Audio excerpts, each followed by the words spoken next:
சித்தர் பூமி. அனைவருக்கும் வணக்கம். இந்த நாள் இனிய நாளாக அமைய வாழ்த்துக்கள். இன்னைக்கு நிறைய பேர் எங்கள்கிட்ட ஜாதகத்தை எடுத்துக்கிட்டு வரக்கூடிய விஷயம் என்னன்னா, இந்த பிளாக் மேஜிக் இருக்கா அப்படிங்கிற ஒரு கேள்வியை தாங்கி தான் வர்றாங்க. செய்வினை பாதிப்பு எங்களுக்கு இருக்கா? எங்க யார் வச்சிருப்பா? மனைவி வழியில வச்சிருக்காங்களா? இல்ல கணவர் வழியில வச்சிருக்காங்களா? மாமியார் வச்சிருப்பாங்களா? நாத்தனார் வச்சிருப்பாங்களா? அப்படின்னு உறவுகளுக்குள்ளேயே ஒரு விதமான ஒரு சந்தேக கண்ணோட இன்னைக்கு கேள்வி கேட்டு வருகிறவர்கள் தான் அதிகம். இன்னும் ஒரு சிலர் ஒரு படி மேல போய் என்ன பண்றாங்க, எதித்த வீட்டுக்காரன் வச்சிருப்பானா? பக்கத்து வீட்டுக்காரன் வச்சிருப்பானா? அப்படிங்கிற அளவுக்கெல்லாம் இன்னைக்கு அந்த பிளாக் மேஜிக்கால பாதிக்கப்பட்டிருக்கோம் அப்படிங்கிற ஒரு நிகழ்வ நம்ம நெறையவே பார்க்க முடியுது. அது மட்டும் இல்லாம, இந்த பேய் பிடித்தல் அப்படிங்கிற ஒரு நிகழ்வு இருக்குங்க. நெறைய பேருக்கு நம்ம கிராமப்புறங்கள்ல சொல்றது உண்டு, "காத்து கருப்பு அடிச்சிடுச்சு" அப்படின்னு சொல்லிட்டு. ஆனா, அ நம்ம சிலர் வந்து சொல்லுவாங்க, "என் பொண்ணுக்கு பேய் பிடிச்சிருக்கு. என் பையனுக்கு யாரோ வந்து அணைஞ்சிருக்காங்க." அவங்க நைட் நேரத்துலலாம் ஒரு மாதிரியாக இது பண்றாங்க. பல்ல நெரு நெரு நெருன்னு பல்ல கடிக்கிறாங்க.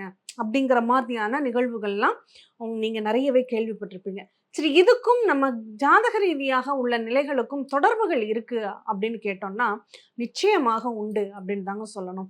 ஏன்னா, ஒரு சிலருக்கு இந்த கால நேரம் கெட்டால் கைத்தடி கூட பாம்பா மாறும் அப்படின்னு சொல்லியிருக்காங்க. அப்ப அந்த கால நேரம் கெட்டால் கைத்தடியும் பாம்பா மாறுங்கிறது யாருக்கு? ஒண்ணும் இல்ல. இதுக்கு வந்து என்ன அர்த்தம் இதுக்கு அப்டின்னா, நமக்கு நேரம் நல்லா இல்லன்னா, கீழ ஒரு கைத்தடி கடந்தா கூட நம்ம கண்ணுக்கு அது பாம்பா மாறுற மாதிரி இருக்கும். நம்ம பயந்து தடுமாறி கீழ விழுந்துருவோம். அதனால நமக்கு நெறைய பிரச்சனைகள்லாம் வரும். இந்த மாதிரி நெறைய நடந்திருக்கு. அப்ப இதத்தான் நம்ம வாழ்க்கை தத்துவமாகவே சொல்றாங்க. அப்போ கிரகங்கள் நமக்கு நல்ல விதமாக செயல்படும்போது, அந்த ஊன்றுகோலே நமக்கு வாழ்க்கையில நல்ல உயர்வுகளை ஏற்படுத்தும். அதுவே நமக்கு அந்த கிரகங்கள் நல்ல நிலைகள்ல இல்ல அப்படின்னா, அது பாம்பாவும் மாறி நம்மளையே கொத்தும் அப்படின்னு சொல்லலாம். சரி, இத எப்படி நம்ம தெரிஞ்சுக்கிறது? ஏன் அந்த கிரகங்கள் நான் என்ன பண்ணுனேன்? எனக்கு மட்டும் ஏன் இப்படி? அப்படிங்கிற கேள்விகளும் நெறைய பேருக்குள்ள இருக்கு இல்லையா? இதுக்கெல்லாம் காரண காரியங்கள் இருக்கான்னா, கண்டிப்பாக உண்டு அப்படின்னு தாங்க சொல்லணும். ஏன்னா, எந்த ஒரு செயல் வினைக்கும் எதிர்வினை அப்படிங்கிறது நிச்சயமாக உண்டு. அப்ப அந்த வினைகளினுடைய தன்மைகளை நம்ம நல்ல பலன்களாக நெறைய பேருக்கு நம்ம உதவிகள் செய்றோம் அப்படின்னா, அந்த உதவிகளே நமக்கு நல்ல கிரக அமைப்புகள்ல இருந்து நமக்கு நல்ல மாற்றங்களை தரும். இத வந்து தான் இது மாதிரி நிகழ்வுகள நம்ம சுலபமா எந்த நேரம் நமக்கு நல்ல நேரம், எந்த நேரம் நமக்கு சரியில்லாத நேரம் அப்படிங்கிறத தெரிஞ்சுக்கிறதுக்கான ஒரு அற்புதமான ஒரு வழி அப்படின்னா, இந்த அட்சய லக்ன பத்ததி ஜோதிட வழி அப்படின்னு சொல்லலாம். ஏன் அப்படின்னா, நம்ம ஒரு நிகழ்வு நமக்கு எந்த நேரத்துல கிரகங்கள் நல்ல விதமாக வேலை செய்யும், எந்த நேரத்துல கிரகங்கள் நமக்கு பாதிப்பாக வேலை செய்யும் அப்படிங்கிற ஒரு நிகழ்வ நம்ம அட்சய லக்ன பத்ததி ஜோதிடத்துல ஈஸியா தெரிஞ்சுக்க முடியும். இந்த அட்சய லக்ன பத்ததி ஜோதிடம் தெரிஞ்சவர்கள் அத்தனை பேருக்குமே கண்டிப்பாக அது தெரியும். எங்கெங்க இருந்தா நமக்கு நல்ல நேரம், எங்கெங்க இல்லைன்னா நமக்கு பாதிப்புகளை தரும் அப்படிங்கிறத இயல்பா சுலபமாக தெரிஞ்சுக்கக்கூடிய ஒரு வழி என்னன்னா, ஜோதிடம் படிப்பது அப்படின்னு சொல்லலாம். சரி, இந்த பிளாக் மேஜிக் அதுக்கு வந்துடுவோம். இந்த பிளாக் மேஜிக்கால பாதிக்கப்படக்கூடிய ராசிகள் என்ன? அல்லது கிரகங்கள் என்ன? அப்படின்னா, நம்ம அட்சய லக்ன பத்ததியில யாருக்கெல்லாம் ராகுவின் நட்சத்திரங்களும், கேதுவுடைய நட்சத்திரங்களும் செல்கிறதோ, யாருக்கெல்லாம் கேது திசையோ, ராகு திசையோ செல்கிறதோ, அவங்க இந்த பிளாக் மேஜிக் அப்படிங்கிற ஒரு நிகழ்வாலையும், ஏவல், பில்லி, சூனியம், செய்வினை பாதிப்பு அப்படிங்கிற ஒரு நிகழ்வாலையும் பாதிக்கப்படுவாங்களா? கண்டிப்பா பாதிக்கப்படுவாங்க. அவங்களுக்கு ஒருத்தர் வச்சிருந்தாலும், வைக்கலைனாலும், வெச்ச மாதிரியான பலன்களை அந்த நேரத்தில் அனுபவிப்பார்களா? கண்டிப்பா அனுபவிப்பாங்க அப்படின்னு சொல்லலாம். ஒண்ணும் இல்லங்க. நமக்கு நேரம் நல்லா இருக்கு.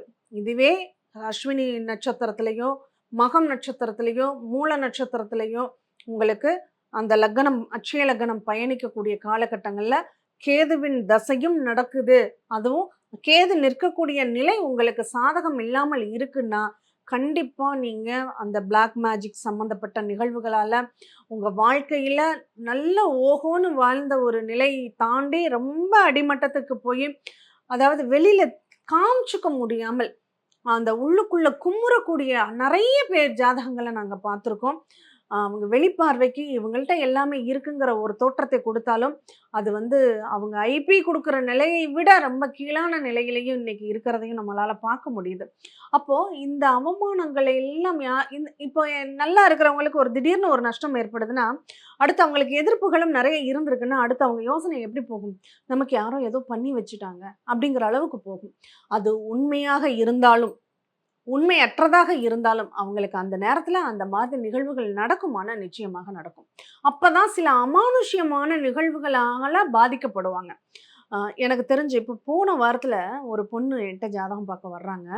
அவங்க வந்து கன்னிகாஸ்திரியா போகணும் அப்படிங்கிறதுக்காக 13 வயதிலிருந்து ஒரு 8 வருடங்கள் கேரள மாநிலத்துல அவங்க பயிற்சி எடுத்திருக்காங்க. ஆனா அந்த பெண்ணுக்குள்ளேயுமே ஒரு ஒரு அவங்க பெரியம்மா வீட்டுக்கு போனப்போ, ஒரு 12 வயது சிறுமி, அகால மரணம் அடைந்த சிறுமி அந்த பெண்ணுடைய உடம்புக்குள்ள போயிட்டு, இந்த சினிமாவுல எல்லாம் நம்ம பார்ப்போம் இல்லையா? அந்த பெட்டுல தன்னால அப்படியே உயர ஜம்ப் ஆயி படுப்பாங்கன்னு. அந்த மாதிரி நேச்சுரலா அந்த அந்த கன்னிகாஸ்திரி ஆசிரமத்திலேயே அந்த பொண்ணுக்கு அந்த நிகழ்வு நடந்திருக்கு. நடந்திருக்கு. அது ரொம்ப வயலன்ட்டா நடந்திருக்காங்க. அதுக்கப்புறம் தான் அந்த பொண்ணுக்கு பார்த்தவங்க, அந்த பொண்ணு பேரு அந்த இறந்து போன பொண்ணுடைய பேரெல்லாம் அந்த பொண்ணு சொல்லியிருக்கு. அத கண்ட்ரோல் பண்ண முடியாம, அவங்க என்னமோ அவங்க வழிபாட்டு முறைகள்ல என்ன பண்ணியும் அவங்களுக்கு அது பலன் தராம, திரும்ப அதே இடத்துக்கு போயி அவங்க அந்த பொண்ணு சொல்லியிருக்கு. "நான் இன்னார பழிவாங்குற வரையும் நான் இந்த உடம்ப விட்டு போக மாட்டேன்" அப்படின்னு சொல்லியிருக்கு. அப்ப அந்த மாதிரியான நிகழ்வுகள் எல்லாம் சந்திச்சு அந்த பொண்ணு சொல்லும்போது, "இப்படியும் நடக்குதா?" அப்படின்னு நமக்கு தோண வைக்கிற அளவுக்கு இருக்கு. பார்த்தா அந்த பொண்ணு ஜாதகத்துல என்ன இருக்கு? ராகு திசை நடந்துகிட்டு இருக்கு. 18 வருஷம் ராகு திசை. அந்த பொண்ணுக்கு 13 வயசுல ஆரம்பிச்சது. இன்னும் அந்த பொண்ணுக்கு நடந்துகிட்டு இருக்கு. 10 வருஷத்துக்கு இருக்கு. அப்போ இந்த ராகு திசை முடியிற வரையும் அவங்க சில அமானுஷ்யமான நிகழ்வுகளுக்கு ஆட்படுவாங்களா? கண்டிப்பாக ஆட்படுவாங்க.